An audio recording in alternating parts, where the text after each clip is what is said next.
Donc, maintenant, on va créer une remise de devoir pour que l'étudiant puisse remettre un fichier numérique, mais l'enseignant peut demander quand même une copie papier, donc il va pouvoir corriger sur la copie papier et la copie numérique va simplement servir de preuve autant à l'étudiant qu'à l'enseignant que l'étudiant l'a bien remis à temps, parce que lorsque l'étudiant remet un devoir, on peut vérifier la date et l'heure qui a été déposée. Donc, si on veut faire une remise de devoir, on se met en mode édition, on ajoute une activité et une ressource. On va chercher la ressource devoir. On fait ajouter. On va lui donner un titre. On essaie de lui donner quelque chose de pertinent. Donc, formatif du 29 août 2015. Et on essaie de donner dans la description des consignes claires. Les consignes du devoir pourraient aussi être dans un autre fichier, mais j'aime bien aussi ajouter les consignes lors de la description. Et je vais afficher cette description-là pour que l'étudiant voit vraiment le détail. On arrive ici au niveau de la disponibilité. Habituellement, quand c'est une remise de devoir, moi je l'autorise, peu importe s'il a terminé avant même le début de la remise du devoir. Mais par contre, ce qui est important, c'est la remise finale. Donc, si c'est le 9 juillet minuit, ça veut dire que le 8 juillet au soir, à 11h59 minutes et 1 minute de plus, le devoir se ferme. Donc, si notre date de fermeture, c'est le 9 juillet à minuit, bien, il faut marquer ici 10 juillet. Sinon, vos étudiants vont manquer de temps. Ou si vous voulez être sûr de ne pas manquer votre coup, ce que vous pouvez faire, c'est simplement marquer 9 juillet, mais dites-leur que ça va fermer à 5 minutes avant minuit. Et là, à ce moment-là, vous allez être correct. Donc, 5 minutes avant minuit. Ou simplement donner une heure plus raisonnable de dire, bon, ben, le devoir est à remettre pour 11 heures du soir. À ce moment-là, on pourrait simplement sélectionner 23 heures. Ça évite aussi les erreurs de date. On peut mettre aussi une date limite. Dans certains collèges, il y a des retards les travaux en retard peuvent être acceptés. Chez nous, c'est jusqu'à 10% par journée de retard. Donc, vous pourrez aussi mettre une date limite de retard. Donc, on regarde les journées ouvrables.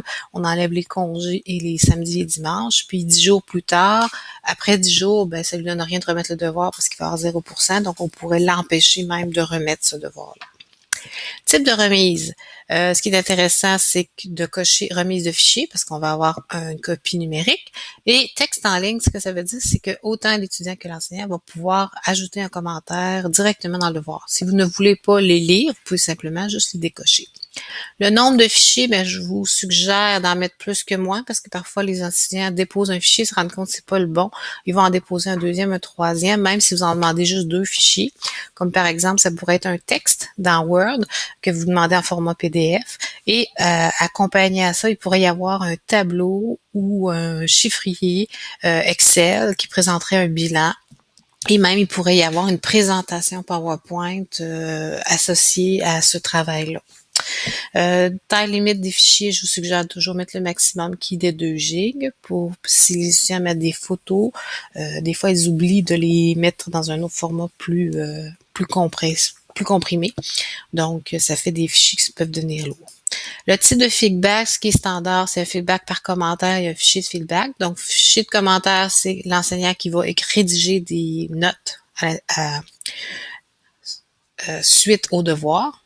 Et le fichier de feedback, c'est que l'enseignant peut télécharger le fichier numérique, le corriger de façon numérique et le retourner une copie numérique. La copie d'origine de l'étudiant va toujours être là, c'est que les 2 fichiers vont exister de façon indépendante.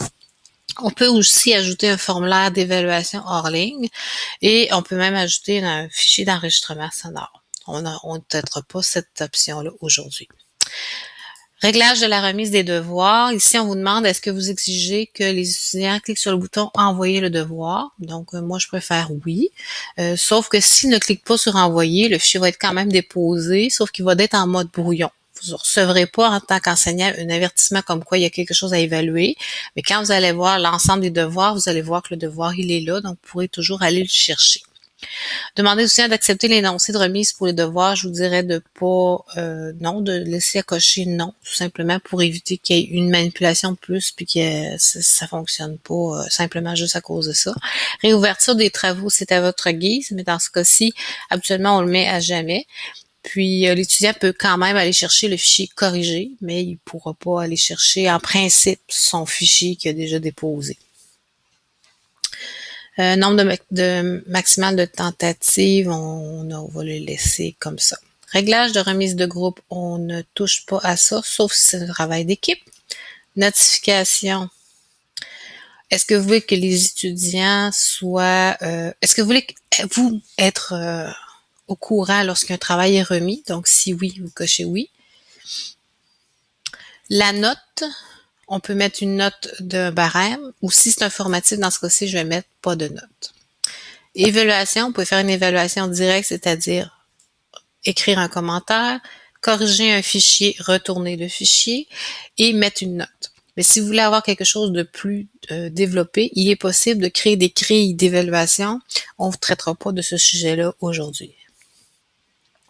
Et on revient à la fin et on clique sur enregistrer et afficher. Donc, votre devoir est créé.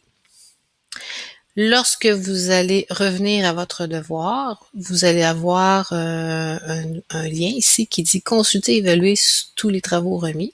Si je clique sur ce lien, ça me donne accès à la liste des participants et ça me donne aussi accès aux travaux. Donc, par exemple, M. François Lisotte n'a pas remis son travail.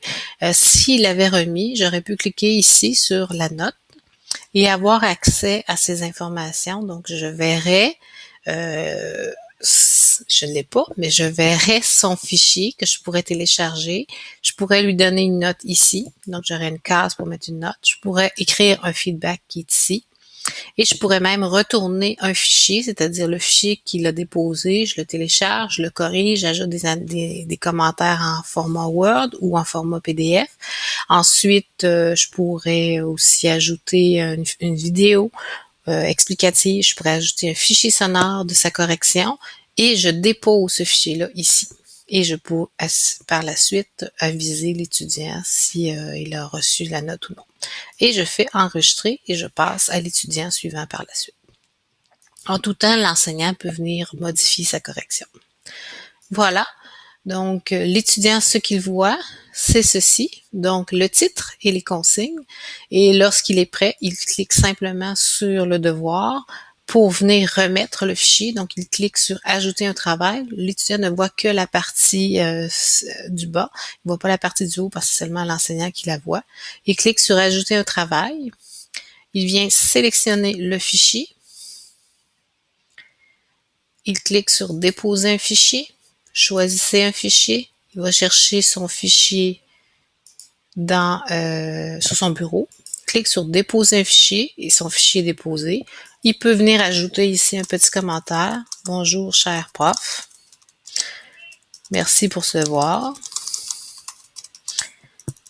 À plus. » Et quand il a terminé, il clique sur « Enregistrer ». Donc, il peut revenir par la suite voir, OK, j'ai bien déposé mon devoir, mon fichier est là, mon commentaire est là, je l'ai déposé à telle date, je l'ai déposé le 2 juillet à 15h15, alors qu'il était dû le 9 juillet 23h, donc je ne suis pas en retard. Puis, il pourrait aussi venir modifier, vu qu'il est avant la date de retard, vu qu'il est avant la date de remise du fichier, il pourrait venir le remodifier par la suite. Et quand il est prêt, il clique sur « Envoyer le devoir ». Là, à ce moment-là, une fois qu'il est envoyé son devoir, il n'est plus en mode brouillon, il est en mode final. Là, il ne peut plus aller le modifier. Voilà, c'était la remise de devoir.